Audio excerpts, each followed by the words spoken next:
Bienvenidos al capítulo de obtención de datos cinéticos.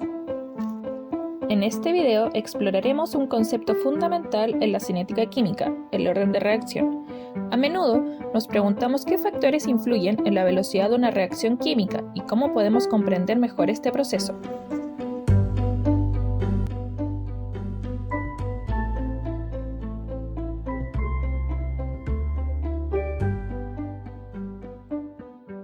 Primero, definiremos lo que es el orden de reacción. El orden de reacción es un concepto esencial que nos ayuda a entender cómo cambia la velocidad de una reacción química cuando alteramos las concentraciones de los reactivos. En otras palabras, nos dicen cómo influye la cantidad de sustancias en la velocidad de la reacción. Pero aquí viene lo interesante: el orden de reacción puede ser ceros, 1 o incluso un número fraccionario. Si el orden de reacción es cero, eso significa que la velocidad de la reacción no depende en absoluto de la concentración de un reactivo en particular. No importa cuánto haya, la velocidad sigue siendo constante. En cambio, si el orden de reacción es 1, la velocidad de la reacción es directamente proporcional a la concentración de ese reactivo. Esto significa que si duplicas la concentración, la velocidad se duplica también.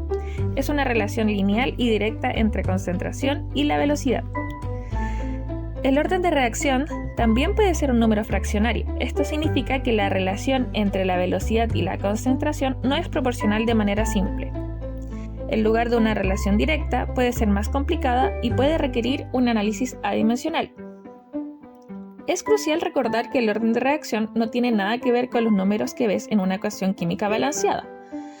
A menudo se determina mediante experimentos y puede ser completamente diferente a los coeficientes estequiométricos de una ecuación.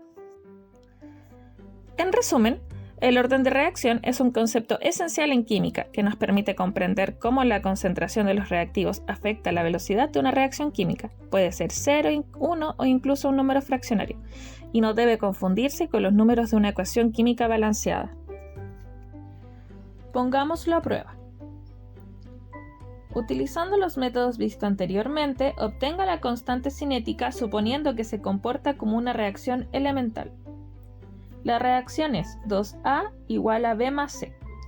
Se realizó un experimento en un reactor por lotes a volumen y temperatura constante. A continuación se presentan los datos obtenidos. Para cada tiempo existirá una cantidad de concentración. Por lo tanto, se plantea el balance estequiométrico.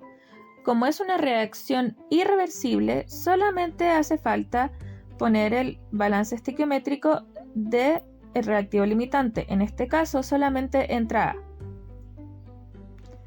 Para la velocidad de reacción, la diferencial de la concentración partido en el tiempo es igual a menos 2 por K por CA al cuadrado.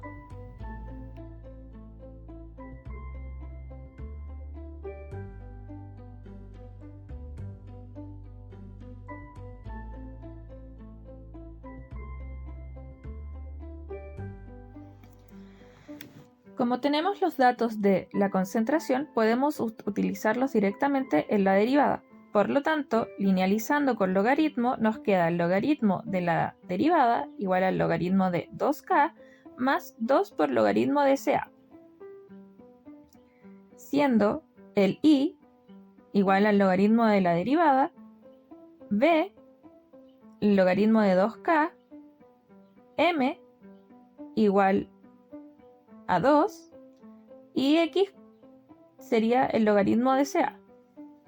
Ajustando los datos de la tabla, sacando el CI de más 1, que en este caso sería el promedio de los CA, sacando la derivada, llevando la derivada al logaritmo y sacando el logaritmo de la concentración promedio, podemos encontrar B y por lo tanto podemos obtener la constante cinética.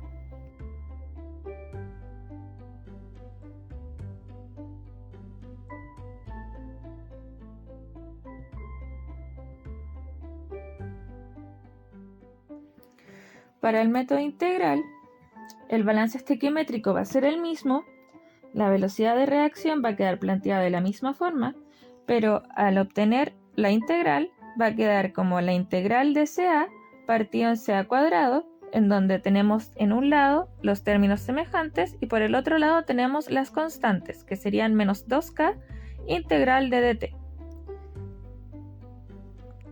Los límites de integración van a ser CA0 y CA. CA0 es un número constante, en cambio en CA iremos reemplazando todos los valores que nos da la tabla.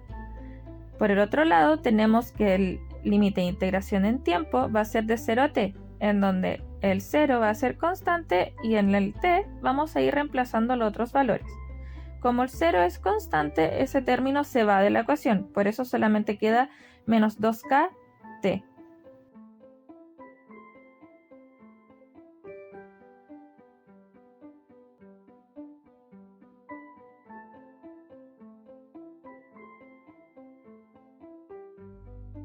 Ajustando los datos, nos damos cuenta que nos queda una recta del modo y igual mx más b, en donde y va a ser 1 partido en CA, b va a ser 1 partido en CA0, m va a ser 2k y x va a ser el tiempo. Por lo tanto, utilizando las ecuaciones de la regresión lineal, podemos encontrar m y b, en donde m es igual a 1, por lo tanto k va a ser 0,5.